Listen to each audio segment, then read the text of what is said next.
नमस्कार दर्शक बंधु। आज हूँ 11 जून 2025 बुधवार और आज मुझे नहीं आसी देश विदेशर किसी गुरुत्वपूर्ण खबर। तेणु चलतु सेगुड़िक नजर पकईबा। नंबर 1 प्रकाश पाइला ओजेई रिजल्ट। बी फार्मारे जतिन मेहर टपर। दक्षता विकास और वैषयिक शिक्षा विभाग पक्षर प्रकाशित फड़ाफड़ पुस्तिका उन्मोचन कले शिल्पमंत्री संपद स्वाई। छात्र छात्री मैंने निजर रिजल्ट जानापी OJEE.nic.in वेबसाइट माध्यम निजर रैंक कार्ड पाइपर। बी फार्मारे जतिन मेहर टपर, MBA रे अनुराग मिश्र टपर एवं MCA रे S Sitendri topper. Hitesh Kumar Dhar M pharma, Asmita Subuddhi M arch topper, Urmikant Maninandan Sahu M plan topper. सूचनायोग्य जे गत मे 2 तारिख में OJEE परीक्षा आरंभ होता। 12 तारिख जाए यह 3टी शिफ्ट जारी रही। समस्त परीक्षा कंप्यूटर बेस्ड टेस्ट CBT मोड्रे होता। नंबर 2 जगन्नाथ संस्कृति उपर प्रतिष्ठा हेब गवेषणा केन्द्र। आईन मंत्री जगन्नाथ संस्कृति उपर प्रतिष्ठा हेब गवेषणा केन्द्र सूचना देले आईन मंत्री पृथ्वीराज हरिचंदन। 3 लाख वर्ग फुट अंचल हेब अंतर्जातीय स्तर व्याख्यान केन्द्र। रथयात्रा शेष हेले 3टी व्याख्यान केन्द्र जाई बुलिबे आईन मंत्री। महाप्रभुंको उपरे पुराण ठारू लीला पर्यंत सबु जिनिस सेठी रहिबो। एहा द्वारा जगन्नाथ संस्कृति उपरे ज्ञान गवेषक माने पाइबे बोली आईन मंत्री पृथ्वीराज हरिचंदन कहिसंती। विश्व प्रसिद्ध रथयात्रा पई पुरी रे जोरदार प्रस्तुति चलीछि। आसंता काली महाप्रभुंको स्नान पूर्णिमा आयोजन पई प्रस्तुति जोर धरिछि। जून 27 तारिख महाप्रभुंको रथयात्रा हेबो। एथिपाई राज्य सरकार, पुरी जिला प्रशासन और श्रीमंदिर प्रशासन विभिन्न पदक्षेप नेइछंती। आईन मंत्री पृथ्वीराज हरिचंदन कहिसंती पुरी रे रीतिनीति दृष्टि सबू ठीक ठाक चलीछि। महाप्रभुंकर पहंडी विजे ठीक समय रे सरिबो। समय निर्घंट अनुजाई यह शेष हेबो। नंबर 3 पुणी 5 दिन प्रबल वर्षा रे भिजिबो ओडिशा। बंगोपसागर रे 2टी घूर्णिबलय सक्रिय। 5 दिन प्रबल वर्षिबो। सक्रिय हेबाकू पाग भिड़ुछि मौसुमी। बंगोपसागर उपरे 2टी घूर्णिबलय सक्रिय रहिछि। उत्तर पश्चिम बंगोपसागर और संलग्नवर्ती उपकूल ओडिशा उपरे एक घूर्णिबलय और दक्षिण पूर्व और संलग्नवर्ती पूर्व केंद्रीय बंगोपसागर उपरे आउ एक घूर्णिबलय सक्रिय रहिछि। प्रभाव रे 13 तारिख जाए राज्यर विभिन्न स्थान रे बिजुली घड़घड़ी सह प्रबल वर्षा संभावना रहिछि। 15 तारिख जाए विभिन्न जिला को सतर्कता जारी करिछि आंचलिक पाणीपाग विज्ञान केन्द्र। आज बिजुली घड़घड़ी पाई 21 जिला को येलो वार्निंग जारी होइछि। मयूरभंज, गजपति, कंधमाल और गंजाम जिले में बिजुली घड़घड़ी सह प्रबल वर्षा संभावना थिबारु येलो सतर्कता दिया जाइछि। आगामी 6 ରୁ 7 दिन मध्य दिनर सर्वोच्च तापमात्रा रे बड़ धरणर परिवर्तनर संभावना नथिबा आकलन करिछि आंचलिक पाणीपाग विज्ञान केन्द्र।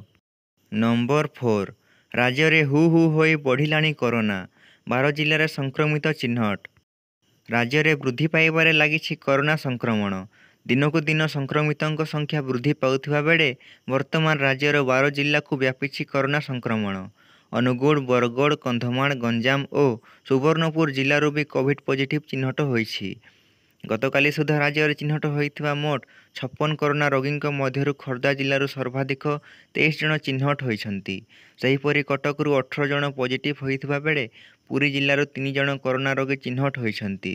बालेश्वर, जगतसिंहपुर और सुंदरगढ़ जिलूर 2 जन लेखाएं कोरोना रोगी चिन्हट होइथिबा बेले केन्दुझर, अनुगुल, बरगड़, कंधमाल, गंजाम और सुवर्णपुर जिलूर जणे लेखाएं कोविड रे आक्रांत होइछंती। नंबर 5 विजिलेंस जाल रे महिला कनिष्ठ जंत्री। 8,000 टंका लांच नेउथुबा बेले धरा पड़िले। 8,000 लांच नेबा बेले धरा पड़िले सहकारी जंत्री। लमटापुर ब्लॉक सहकारी जंत्री सुचिस्मिता परिजा को धरिला विजिलेंस।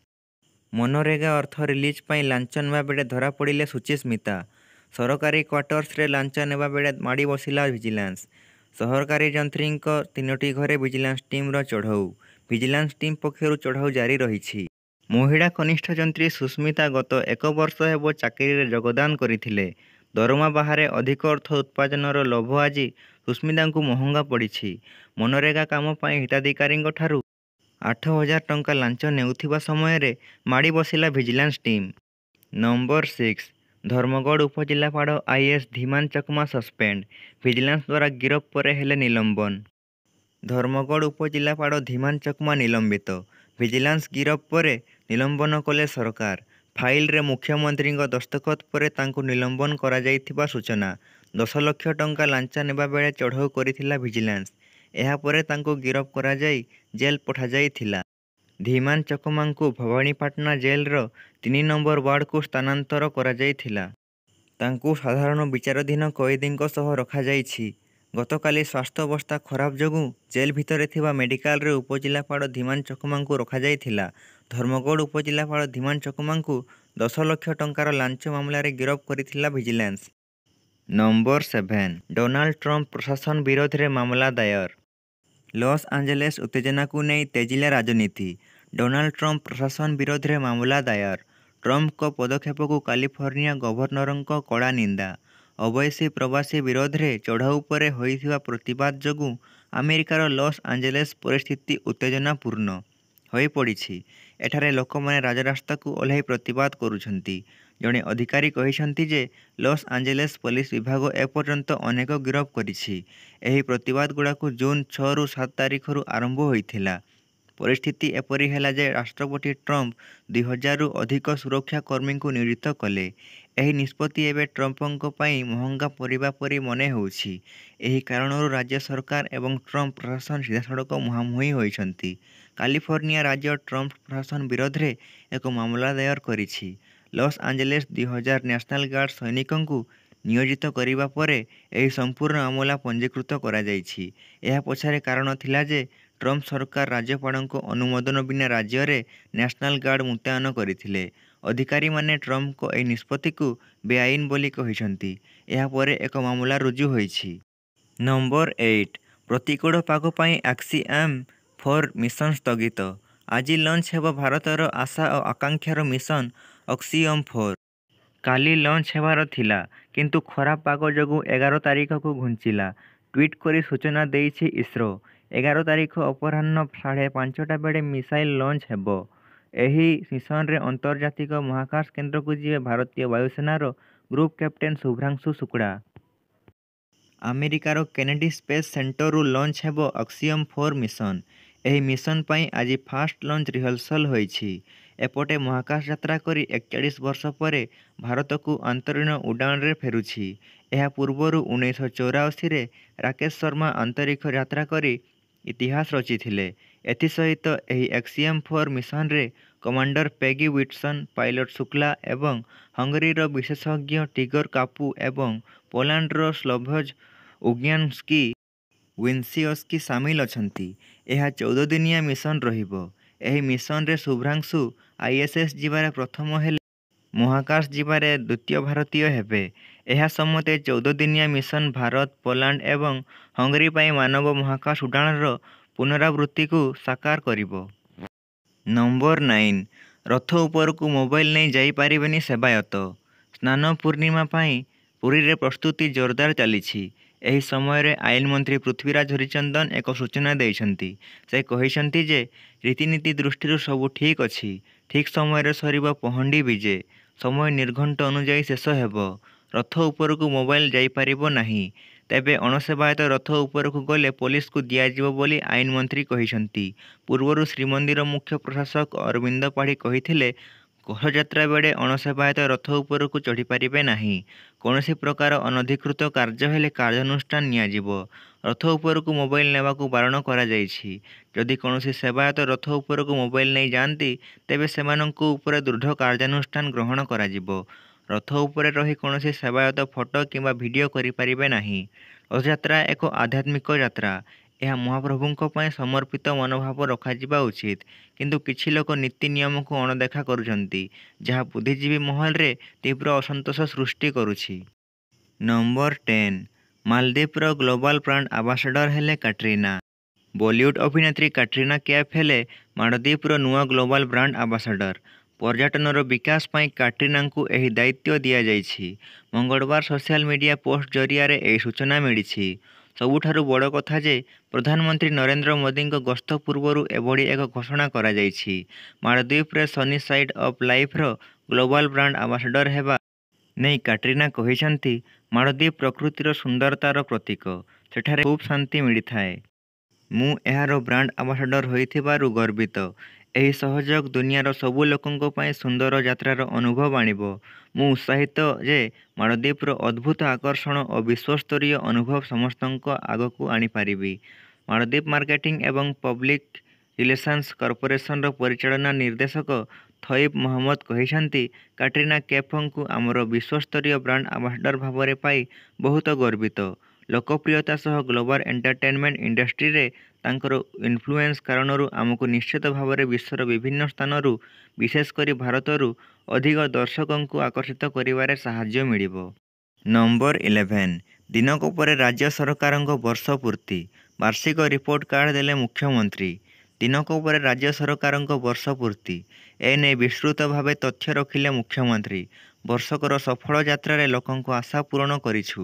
ଯାହା ଆମ ସଂକଳ୍ପ ପତ୍ରରେ ସ୍ଥାନ ପାଇଥିଲା, ତାହା ପୂରଣ କରିଛୁ। ପ୍ରଧାନମନ୍ତ୍ରୀ ମୋଦିଙ୍କ ମାର୍ଗଦର୍ଶନରେ ସବୁ କାର୍ଯ୍ୟ କରିଚାଲିଛୁ ବୋଲି କହିଲେ ମୁଖ୍ୟମନ୍ତ୍ରୀ। ଓଡ଼ିଶା ପ୍ରତି ପ୍ରଧାନମନ୍ତ୍ରୀଙ୍କ ଭଲ ପାଇବା ଆମକୁ ଚଳଚଞ୍ଚଳ କରିଛି। ଆସନ୍ତା 20 ତାରିଖରେ ପୁଣି ଥରେ ପ୍ରଧାନମନ୍ତ୍ରୀ ଓଡ଼ିଶା ଆସିବେ। ଗତ ବର୍ଷ ଜୁନ 12 ତାରିଖ 4ଟି ପ୍ରମୁଖ ନିଷ୍ପତ୍ତି ନେଇଥିଲୁ। ଶ୍ରୀମନ୍ଦିର ଚାରିଦ୍ୱାର ଖୋଲିବା ସହ ସୁଭଦ୍ରା ଯୋଜନା ଲାଗୁ କରିଥିଲୁ। ଶ୍ରୀମନ୍ଦିର ପାଇଁ 500 କୋଟିର କର୍ପସ ଫଣ୍ଡ ଗଠନ କରିଥିଲୁ। ଧାନ କ୍ୱିଣ୍ଟାଲ ପିଛା 800 ଟଙ୍କା ବୋନସ ପ୍ରତିଶ୍ରୁତି ଦେଇ ପୂରଣ କଲୁ। ଏହା ଭିତରେ ଆମ ପାଖାପାଖି 17 ଲକ୍ଷ ଲକ୍ଷପତି ଦିଦି ସୃଷ୍ଟି କରିଛୁ। ସମୃଦ୍ଧ କୃଷି ଯୋଜନାରେ ଆମେ 37,800 କୋଟିର ବଜେଟ୍ କରିଛୁ। ଆଗରୁ କେବେ ସରକାର କୃଷି ପାଇଁ ଏତେ ବଜେଟ୍ କରିନଥିଲେ। ରାଜ୍ୟର ଚାଷୀ ଆଜି ଅନେକ ମାତ୍ରାରେ ଉପକୃତ ହୋଇଛି। ନମ୍ବର 12 ସ୍କୁଲରେ ଆଖିବୁଜା ଗୁଳିମାଡ଼, 11 ଜଣଙ୍କର ମୃତ୍ୟୁ। ଅଷ୍ଟ୍ରିଆର ଗ୍ରାଜର ଏକ ସ୍କୁଲରେ ଆଖିବୁଜା ଗୁଳିମାଡ଼। ଗୁଳିମାଡ଼ରେ 7 ଛାତ୍ରଛାତ୍ରୀଙ୍କ ସମେତ ମୋଟ 11 ଜଣ ମୃତ୍ୟୁବରଣ କରିଛନ୍ତି। ଗୁଳିମାଡ଼ ପରେ ଅଭିଯୁକ୍ତ ଆତ୍ମହତ୍ୟା କରିଥିବା ସୂଚନା। ହତ୍ୟାକାରୀ ଜଣକ ଜଣେ ଛାତ୍ର ବୋଲି ସୂଚନା ମିଳିଛି। ଗୁଳିକାଣ୍ଡ ପରେ ଛାତ୍ର ଜଣକ ଏକ ୱାସରୁମରେ ଆତ୍ମହତ୍ୟା କରିଛି। ଗୁଳିମାଡ଼ ପରେ ସ୍ଥାନୀୟ ଅଞ୍ଚଳରେ ଆତଙ୍କ ସୃଷ୍ଟି ହୋଇଛି। ଗୁଳିମାଡ଼ରେ ବହୁ ଛାତ୍ର ଓ ଶିକ୍ଷକ ଆହତ ହୋଇଥିବା ସୂଚନା ମିଳିଛି। ଗ୍ରାଜର ମେୟରଙ୍କ ସୂଚନା ଅନୁସାରେ ବନ୍ଧୁକଧାରୀ ଜଣକ ସେହି ସ୍କୁଲର ଜଣେ ଛାତ୍ର। ସେ ସ୍କୁଲ ଆସିବା ବେଳେ ଏକ ବନ୍ଧୁକ ନେଇ ଆସିଥିଲା ଓ ଆଗରୁ ଯାହାକୁ ଦେଖିଲା ତାକୁ ଗୁଳି ମାରିଥିଲା। ପରେ ସେ ସ୍କୁଲର ୱାସରୁମକୁ ଯାଇ ସେଠାରେ ନିଜର ମୁଣ୍ଡକୁ ଗୁଳି କରି ଆତ୍ମହତ୍ୟା କରିଥିଲା। ଏହି ଘଟଣା ସ୍ଥାନୀୟ ସମୟ ସକାଳ 10ଟା ବେଳେ ଘଟିଥିଲା। ଯେତେବେଳେ ସ୍କୁଲ ଚାଲିଥିଲା, ସ୍ଥାନୀୟ ପୁଲିସ ଲୋକମାନଙ୍କୁ ସେହି ଅଞ୍ଚଳରୁ ଦୂରେଇ ରହିବାକୁ ଏକ କର୍ତ୍ତୃପକ୍ଷଙ୍କ ନିର୍ଦ୍ଦେଶ ପାଳନ କରିବାକୁ ପରାମର୍ଶ ଦେଇଛି। ପୋଲିସ ସୋସିଆଲ ମିଡିଆ ପ୍ଲାଟଫର୍ମ ଏକ୍ସରେ ପୋଷ୍ଟ କରିଛି ଯେ ସ୍କୁଲକୁ ଖାଲି କରାଯାଇଛି ଏବଂ ସମସ୍ତଙ୍କୁ ସୁରକ୍ଷିତ ସ୍ଥାନକୁ ନିଆଯାଇଛି। ସେ ଆହୁରି କହିଛନ୍ତି ଯେ ପରିସ୍ଥିତି ନିୟନ୍ତ୍ରଣରେ ଅଛି ଏବଂ ବର୍ତ୍ତମାନ କୌଣସି ବିପଦ ନାହିଁ। ନମ୍ବର 13 ସମୁଦ୍ର ମଝିରେ ଆଜି ବି ଜଳୁଛି ଜାହାଜ, ନିଆଁ ଲିଭାଇବାକୁ ଉଦ୍ୟମ ଜାରି। କେରଳ ଉପକୂଳରେ ଜଳୁଥିବା ସିଙ୍ଗାପୁର ପତାକା ଲଗା ଜାହାଜରେ ଲାଗିଥିବା ନିଆଁକୁ ଲିଭାଇବା ପାଇଁ ଆଜି ମଧ୍ୟ ଉଦ୍ୟମ ଜାରି ରହିଛି। ଭାରତୀୟ ନୌସେନା ଜାହାଜ ଆଇଏନ୍ଏସ୍ ସୁରତ 18 ଜଣ କ୍ରୁ ସଦସ୍ୟଙ୍କୁ ସୁରକ୍ଷିତ ଭାବେ ଉଦ୍ଧାର କରିଛି। ଅପରପକ୍ଷେ 4 ଜଣ କ୍ରୁ ସଦସ୍ୟ ଏବେ ବି ନିଖୋଜ ଅଛନ୍ତି। ସୋମବାର ଜାହାଜରେ ନିଆଁ ଲାଗିଯାଇଥିଲା ଏବଂ ମଙ୍ଗଳବାର ମଧ୍ୟ ନୌସେନା ଏବଂ ତଟରକ୍ଷୀ ବାହିନୀ ଦ୍ୱାରା ମିଳିତ ଏବଂ ସମନ୍ୱୟ ଉଦ୍ଧାର କାର୍ଯ୍ୟ ଜାରି ରହିଛି। କେରଳ ଉପକୂଳ ସମୁଦ୍ର ଭିତରେ ହୋଇଛି ଏହି ବିସ୍ଫୋରଣ। ଏଥିରେ 4 ଜଣ କ୍ରୁ ମେମ୍ବର ଗୁରୁତର ହୋଇଥିବା ଜଣାପଡ଼ିଛି। ଭାରତୀୟ ନୌସେନା ରିଲିଫ ଏବଂ ଉଦ୍ଧାର କାର୍ଯ୍ୟ ପାଇଁ ଆଇଏନ୍ଏସ୍ ସୁରଟକୁ ସେଠାକୁ ପଠାଯାଇଛି। ଏନେଇ ସୂଚନା ଦେଇଛନ୍ତି ପ୍ରତିରକ୍ଷା ଜନସମ୍ପର୍କ ଅଧିକାରୀ।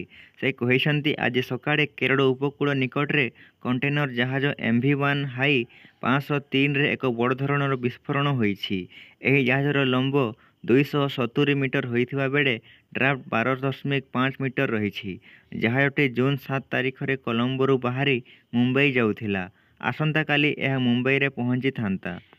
ନମ୍ବର 14 ଆହୁରି ଶକ୍ତିଶାଳୀ ହେବ ଭାରତୀୟ ସେନା।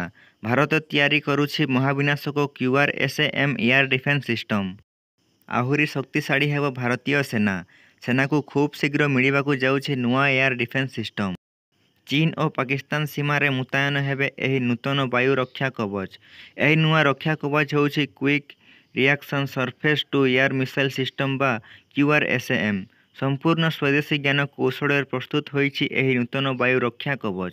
ଏହାକୁ DRDO ଦ୍ୱାରା ପ୍ରସ୍ତୁତ କରାଯାଇଛି, ଯାହାକୁ ସଫଳତାର ସହ ପରୀକ୍ଷଣ ବି କରାଯାଇଛି। DRDO ଠାରୁ 30,000 କୋଟିରେ କିଣିବାକୁ ଖୁବ୍ ଶୀଘ୍ର ଚୁକ୍ତି ସ୍ୱାକ୍ଷର କରିବ ପ୍ରତିରକ୍ଷା ମନ୍ତ୍ରଣାଳୟ। ନିକଟରେ ଅପରେସନ୍ ସିନ୍ଦୁର ବେଳେ ପାକ୍ ସୀମାରେ ସୁରକ୍ଷା ଦେଇଛି S-400। କେବଳ S-400 ନୁହେଁ, ଏଭଳି ଅନେକ ଏୟାର ଡିଫେନ୍ସ ସିଷ୍ଟମ ଦେଶବାସୀଙ୍କୁ ରକ୍ଷା ଦେଇ ଆସିଥିଲେ। ଶତ୍ରୁର ସବୁ ଆକ୍ରମଣକୁ ପଣ୍ଡ କରିଛି ବାୟୁ ରକ୍ଷା କବଚ। QRSM ଏୟାର ଡିଫେନ୍ସ ସିଷ୍ଟମ ନେଇ 30,000 କୋଟି ବଜେଟ୍ ରହିଛି। ଏହା ସମ୍ପୂର୍ଣ୍ଣ ସ୍ୱଦେଶୀ। ଏହାକୁ ସେନାର ବାୟୁରକ୍ଷା ୟୁନିଟ୍ରେ ସାମିଲ କରାଯିବ। 3ଟି ରେଜିମେଣ୍ଟ ବିଶେଷ କରି ପଶ୍ଚିମ ଓ ଉତ୍ତର ସୀମାରେ ମୁତୟନ ହେବ। ସ୍ୱଦେଶୀ QRSMର 30,000 କିଲୋମିଟର ଯାଏ ରେଞ୍ଜ ରହିଛି। ଘଣ୍ଟା ପ୍ରତି 6,000 କିଲୋମିଟର ବେଗରେ ଗତି କରିବ। ନମ୍ବର 15 ସରିଲା ରାମକୃଷ୍ଣ ଦାସ ମହାପାତ୍ରଙ୍କ ନିଲମ୍ବନ ଅବଧି। ଶ୍ରୀମନ୍ଦିରକୁ ଫେରିଲେ। ବରିଷ୍ଠ ଦଇତାପତି ନିଯୋଗ ସମ୍ପାଦକ ଶ୍ରୀ ରାମକୃଷ୍ଣ ଦାସ ମହାପାତ୍ରଙ୍କ ସରିଲା ନିଲମ୍ବନ ଅବଧି।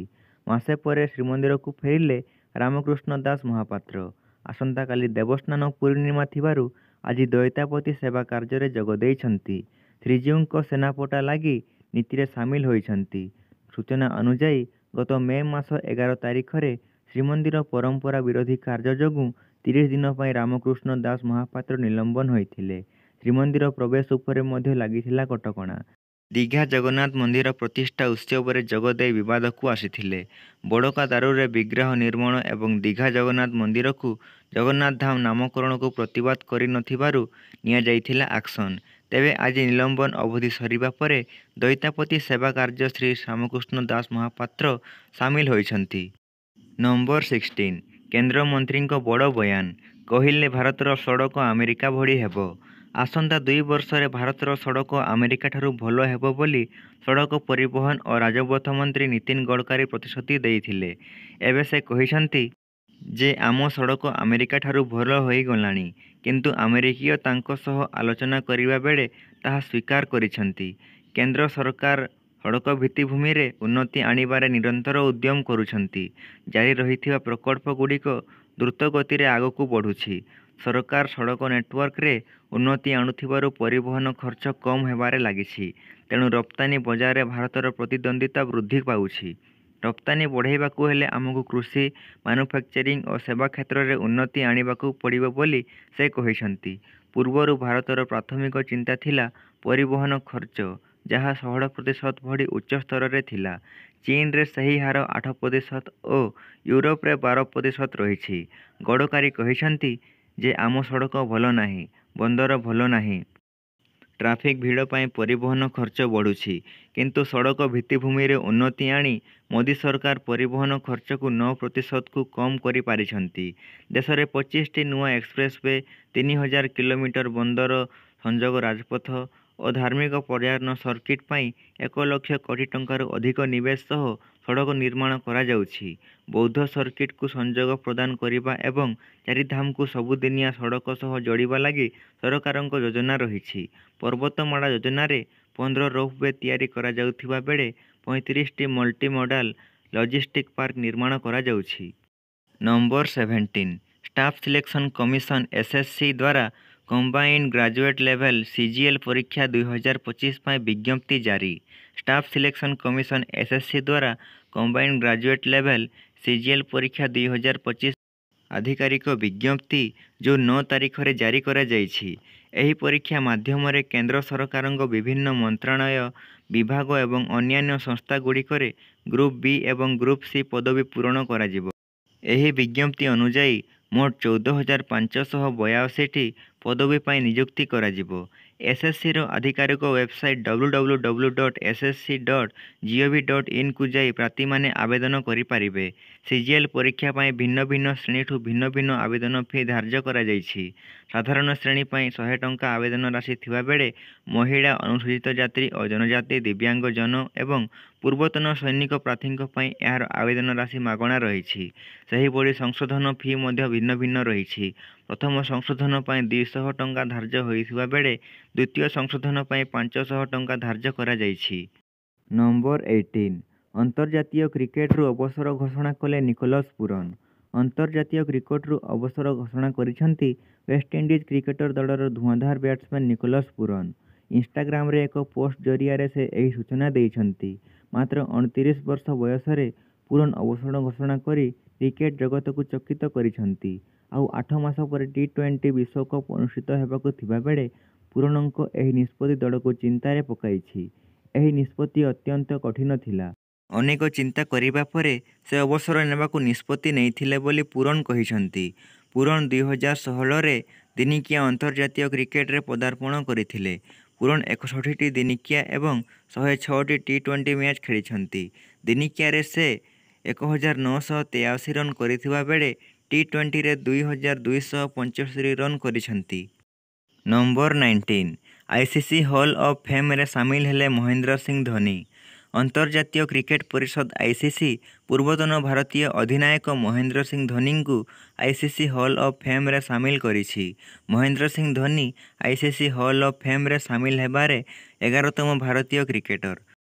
ଧୋନିଙ୍କ ପୂର୍ବରୁ ବିଶନ ସିଂ ବେଦୀ, କପିଲ ଦେବ, ସୁନୀଲ ଗାଭାସ୍କର, ଅନିଲ କୁମ୍ବଲେ, ସଚିନ ତେନ୍ଦୁଲକର, ଭିନୁ ମଙ୍କଡ, ବୀରେନ୍ଦ୍ର ସେହବାଗ, ରାହୁଲ ଦ୍ରାବିଡ, ନିତୁ ଡେଭିଡ୍ ଏବଂ ଡାୟନା ଏଡୁଲଜିଙ୍କୁ ଆଇସିସି ହଲ୍ ଅଫ୍ ଫେମ୍ରେ ସାମିଲ କରାଯାଇଛି। ମହେନ୍ଦ୍ର ସିଂ ଧୋନିଙ୍କ ଅଧିନାୟକତ୍ୱରେ ଟିମ୍ ଇଣ୍ଡିଆ 3ଟି ଆଇସିସି ଟ୍ରଫି ଜିତିଥିଲା। ଅଧିନାୟକ ଭାବରେ ଧୋନି 2007 ଟି-20 ବିଶ୍ୱକପ୍, 2011 ଦିନିକିଆ ବିଶ୍ୱକପ୍ ଏବଂ 2013 ଚାମ୍ପିୟନ୍ସ ଟ୍ରଫି ଜିତିଥିଲେ।